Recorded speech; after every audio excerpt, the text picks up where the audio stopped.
When was the last time you saw a Ford F350 sitting on the lot with a black appearance package? Like, it's been a long time since I've seen one. So I'm here at Larry H. Miller in Salt Lake City. This is a super Ford store. Be sure to give these guys a look up if you are in the market. This is available. So if you need a truck fast, this is priced right. I'm going to show you guys a window sticker here in a second. And let's go ahead and get into the video. So here's the window sticker for the truck we're going to be reviewing today. Up top, you guys can see 2022 F350. It's going to be full drive crew cab, standard bed, and then here are the colors: carbonized gray with black interior. And if you want to see more of that standard equipment, it's going to be right here. But we're going to show the options down below. Now, as far as the engine goes, this does have the power stroke at 10,495. And here's a few things that are going to come with that. It does not have a locking axle, so just keep that in mind. Black pack without spray and bed liner is $3,800, and this does have the 11,400 pound GVWR, and it says here payload downgrade package. Now I'm wondering if that's why a lot of the trucks I've been seeing in the past have this 11.4 GVWR, because this truck actually has surprisingly a good amount of payload compared to other pickups, but it does have less options on it. So just keep that in the back of your head there. But this has a Lariat value package, which gives you some cool features on the exterior and the interior. So total options, which the diesel is the most expensive one there at $16,660. Here's your base price. Destination comes in at $1,795 with a total price of $78,355. If you watch my last review I did on a Chevy Silverado, this truck comes in about the same price as an LTZ with the Duramax diesel. I'm on the Ford's towing guide on their website, and it looks like that payload downgrade drops the GVWR by about 100 pounds. So I definitely would not get that package because it's not much of a difference and you lose 100 pounds of payload. So just keep that in mind. Check out the front end of this blackout. I think this is like the best overall design on the Ford Super Duty, and the carbonized gray just really makes it pop. Now this one does not have the ultimate Lariat package that I could see, but it has LED headlights. I thought the only way you can get these is if you got that package. It has the value package, but it doesn't have the ultimate. But the good news is these are the best headlights for the low beam. Ram can't touch these, GM cannot touch these. And I love the overall styling too. Even though they're not on, they have a really nice look to them too. And even your fog lights down below are going to be LED too. And then check out your tow hooks there. I would change the air dam on the front. Not a huge fan of how it looks. You can get the trimmer one pretty easily installed. And this one does have the front camera too. And I love how the Ford badge is blacked out. And then check out that hood too. Now off to the side, you do have a 20-inch wheel wrapped in a Michelin tire. Let's give a round of applause to Ford for giving you a good tire from the factory. It's gonna be an LT 275/65/20, and this is a wide tire too, very aggressive looking too, and the wheel design looks great. I mean, there's nothing negative here. This is a great setup. Solid front axle, and something I noticed, someone said it in the last video, that Ford is shipping the trucks without the badges because I guess there's like a supply issue with that, and so this one doesn't have the F350 badge, but I promise you it is an F350, but it does have the power stroke badge right there. Fixed running board, finished in black, and I like that this doesn't have like a bright appearance to it because these typically get torn up, so these might last a little bit better and look better over time too. Now as far as your mirrors go, these are going to be your tow mirrors, and I love this painted trim piece above. I don't like when manufacturers give you it all like this. I like that they break it off a little bit too. It really gives it a nice appearance.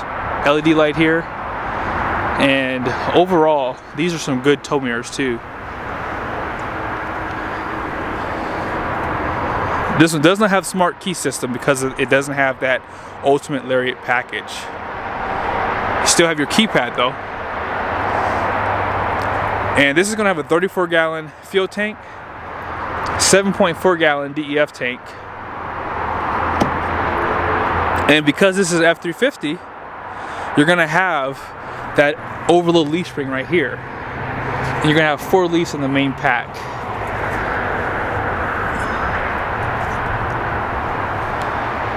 Yeah, this is definitely a great design pickup. We have LED taillights, and they do build in the blind spot right here. Parking sensors out back. Something about Ford is they do not give you front parking sensors, don't know why. But check out that tailgate. This was something that was refreshed for 2020, and it still looks great today. Now this does have a 3-inch receiver out back. It's a Class 5 receiving hitch. And then here's some of your towing numbers. Best in the business. And you also have a 7 and 4-pin. And you do have a camera and a light for your conventional hitch down below too. Oh, I have to open this up 1 second. All right, let's try that one more time. You can see the light there now. And this is not assisted too, so keep that in mind. You may have to step up to that ultimate Lariat package for that. They do provide the LED lights up top and on each side. But this one does not have the 5th wheel prep package. I have been told that when you order them with the 5th wheel prep package, it takes them longer to get here. So you do see them without that. I love the fact that this one does not have the step 2 because this tailgate is so much lighter. And this is one way you can tell that this is a diesel by the exhaust.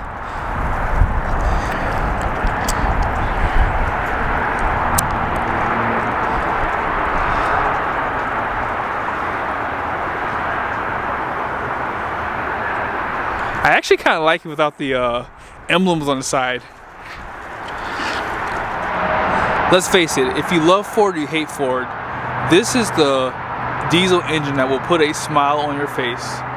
This thing has 475 horsepower and 1,050 pound-feet of torque.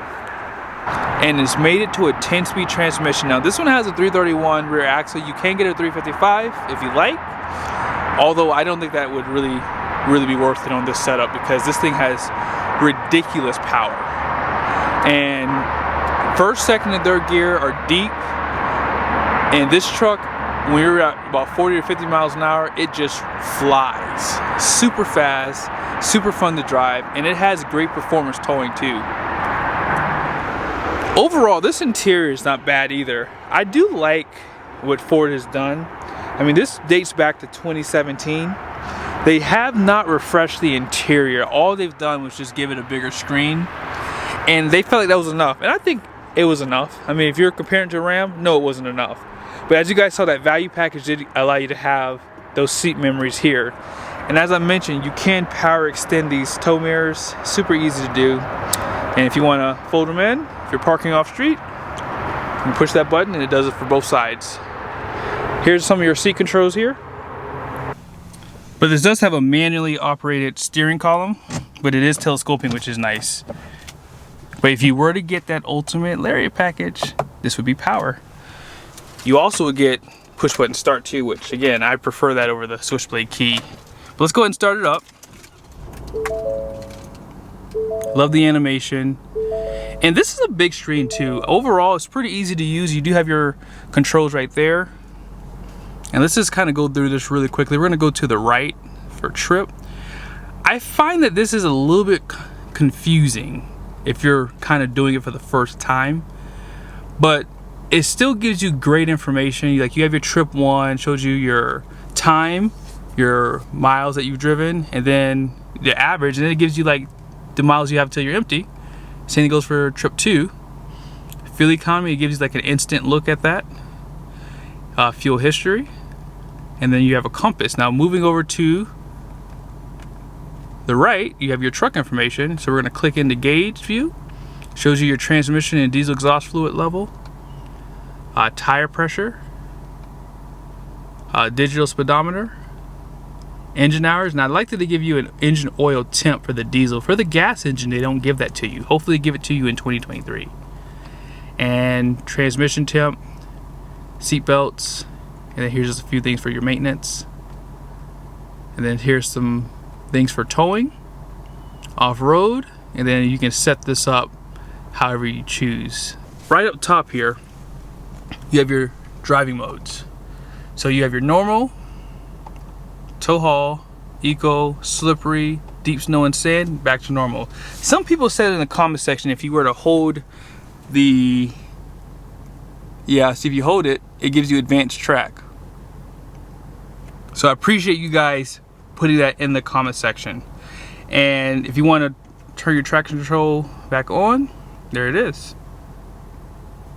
Now, off to the side here, 12-inch display. This thing is huge. And overall, it's a good system. Like, I don't know if I'm in love with it though, but it is good. I guess you have to live with it. Whenever you're used to something, like I'm used to the Uconnect 5 and Uconnect 4 with RAM. So once I have my Ford and I have some time behind the wheel with one, I think I'll probably enjoy it too, but I'm still kind of figuring things out. But overall, it is laid out well. I will give that to Ford. They did a good job laying it out. I just feel like it's still kind of busy. I'm like a straight shooter. Like I feel like, yeah, you have audio, you have phone, you have nav, that's easy. But when it comes down to this screen over here, this is where I get confused. Like you can't swipe it, you have to use the arrows, which I would prefer to be able to swipe it. And yeah, I just think that it still needs some work, more or less. I do like that you can put that camera and keep your navigation up. That's pretty nice. And let's put it in reverse while we're already here. So you guys probably didn't notice it, but on the mirrors you had cameras too, and you had one in the front. So this does give you that bird's eye view. And if you want to zoom into that conventional hitch, you do have the option to do that. And then here's a list of other camera views too. It's been a while since I've showed this to you guys because I haven't really seen one with a 360 camera. And then this is the back, and then this is a auxiliary camera that you could add if you'd like. Conventional hitch, and this does have that trailer backup assist right there, and that's where you would use that for. And then you have your trailer brake. Four-wheel drive system, if you pull it out you can lock the rear, but this one does not have that option. Dual climate control, and by the way, the truck did turn on my heated seats too, cooled seats. And as you guys saw, that came part of the value package. That's actually a good price on it too. USBs. There is no charging station down here, however. You see there's a little bit of lights down below, and this does slide close. This slides to give you 2 more cup holders, or you can have storage here, and there's a little bit of storage down below too. And I don't really know where a nice place to put your phone is. I guess you'd put it right here. And then here's some storage, coin holders. Love that they give you these power plugs. And check out the storage you have over there. Now, something I mentioned in another video I did with the Ford recently, these seats are definitely more comfortable than the GMs. GM seats are harder. I prefer harder seats though, so I still prefer what I have. These are a little softer than I like. And I don't know why, because our bed, we're actually getting a new mattress. And the reason I'm telling you this is our mattress is way too soft. So we like stiffer mattresses, which means we like stiffer seats. My wife and I included in that. So you might prefer this if you like softer seats, or you might prefer the GMs if you like harder ones. Last thing I'll show you up front is you do have some controls up here for your lights. These are going to be LED. Place to put your sunglasses. And you do have a power sliding rear glass right here. Now this is the first time in my life I've never seen a Ford without the auxiliary switches. Why would you order a truck without that? That is silly, man. And they're in such a great spot too. One last thing, I almost forgot to show you where the exhaust brake was, caution lights, lane keep assist, and a button for your cameras. And out back, I do like what Ford does. They do give you some of the best storage in here.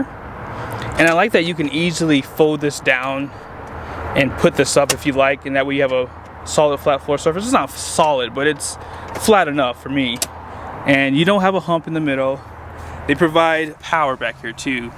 So you have 2 USBs, Type C, Type A. And then right here, you have a regular AC, and then your DC power. Air vents, cup holders. I always steal these from my kids. Seat backs. And you still have a little bit of storage even right there too, to add some stuff. And if you want to put the seat down, they provide that. Now, something that's pretty unique is when you get inside of a Ford, you do notice that the floor does sit a little higher. And now that I've had my GM for a while, I do notice it a lot more now. So that might be an issue for some people, but it doesn't bother me. 2 cup holders for the center armrest for the rear, and more LED lights. Alrighty, so this Ford F350 doesn't have nearly as much of the options as some I've seen in the past. So the front gross actual weight rating on this is going to be 5,200 pounds. The rear is going to be 7,230 with an 11,400 pound GVWR. All-in payload capacity is going to be 3,525 pounds. Now, something I would like to mention is this.